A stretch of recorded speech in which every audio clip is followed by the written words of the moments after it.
Welcome back to American Agenda.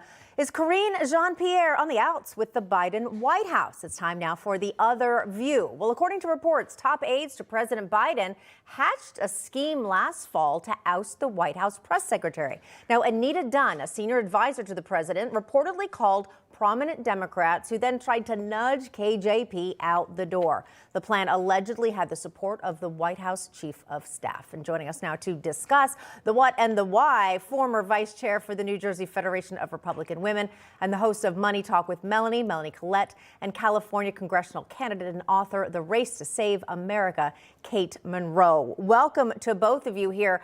Melanie, I'm going to start with you. Obviously, KJP still has her job, so whatever was happening didn't happen. But reports did go on to say that the White House knew the optics would be pretty bad if they removed KJP. And of course, a reminder, she is the first Black, openly gay White House press secretary. Are we watching DEI in action?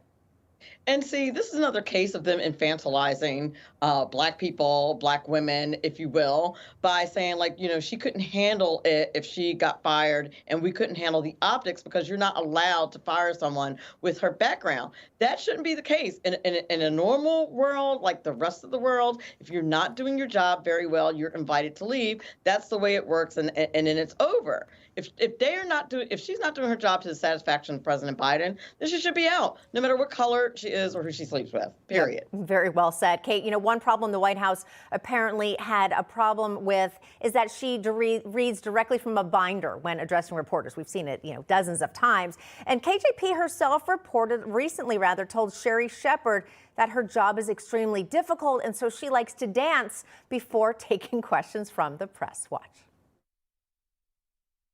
We're trying to get that because the job is hard. The job is hard. And it's hard not just for me, but for all of my colleagues. It's a difficult job, what we're trying to do on behalf of the American people for this president.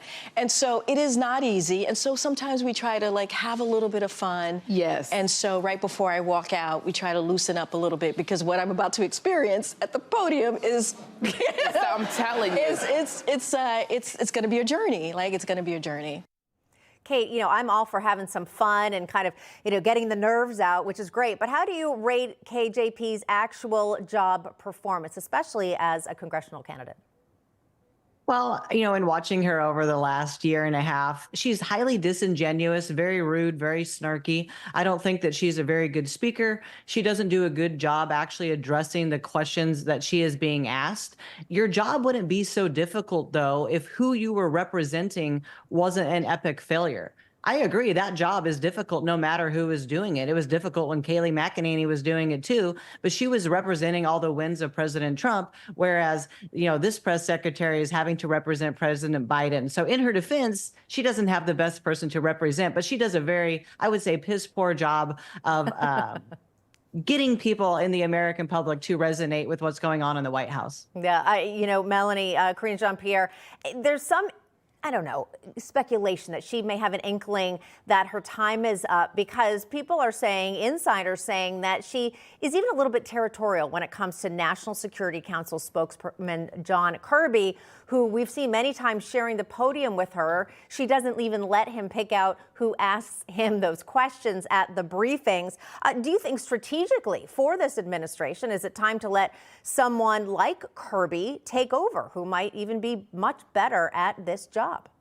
I think it is. And I think it's really clear the differences between John Kirby and Karine Jean-Pierre when you have them side by side like that. And I notice, I don't know if anyone else notices, that they seem to have John Kirby do the parts of the press briefing that are more challenging, that deal with more complex issues. And I don't think that that's an accident. I think it's because Karine Jean-Pierre is just not very good at it.